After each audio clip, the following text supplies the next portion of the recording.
gaadiidleyda baabuurta waaweyn ee xamuulka qaada oo tiradoodu kor u dhaafayso 200 iyo darawaladii watay waxa ay saaka cabasho adag ka muujiyeen mooshinka horyaala baarlamaanka Soomaaliland ee la doonayo in lacagta wadamarinta lagu kordhiyo baabuurtaasi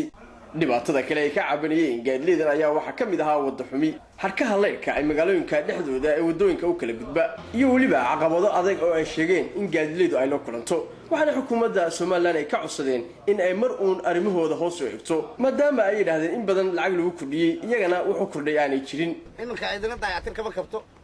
inshoorar ma haystaan dhibaato kasta iyaga soo qaba haddana cashuurtii hal la kordhiyo oo roor tagiski ama 3 bilood laga dhigo ama lacag hal la kordhiyo wada la maraana ma jirto wada ma haystaan haddii wasaaradii xilka lahaa tahay haddii ay kala tahay wadada cid wax ka qabataa ma dalbana sano codsanaysa soo gaab waxaanu dalbareena oo codsareena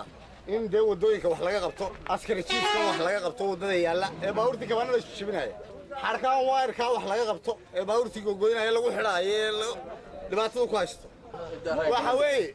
baabuurtii oo waxba u korin annaga in lacag lagu kordhiyo ma ogol haddaan ururka gaadiidka iskaashada tawfiiqnahay annagu waxaan nahay communities ku xiran kun gaariya kun qof oo darawal wadaya kun inaan la labada kun qof waxaan nahay dabaqada ugu liidata dadka maanta Soomaaliland taa maxaa keenay waxa keenay xukuumadayada daryeel la'aanta aan ku qabno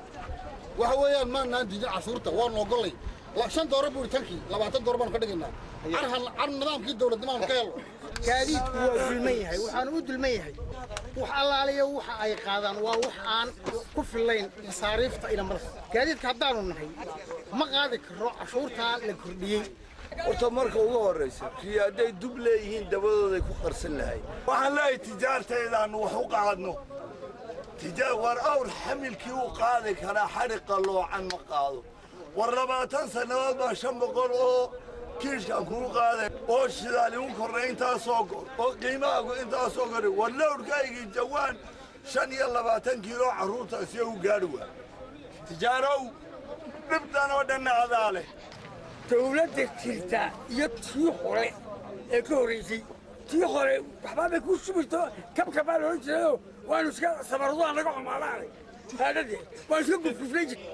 tani ma ka jirta waxa ay lagu ilowday kordhi mooye waa horta waa doonaya kordhi mooye kuma hayno intaan istaagno markaan faaruqanahay horta waddanka wuu isu furmay gaadiidkii Soomaaliya oo dhabe berberu nala jooga geeli iyaga keena annaga day waxna haystaa ma jiro waxna la hor yaala ma jiro wax laga yaabaa inaan dekadaha caalamka aanu tagno وياسين شامعلي تي في Universal مقالة بربرة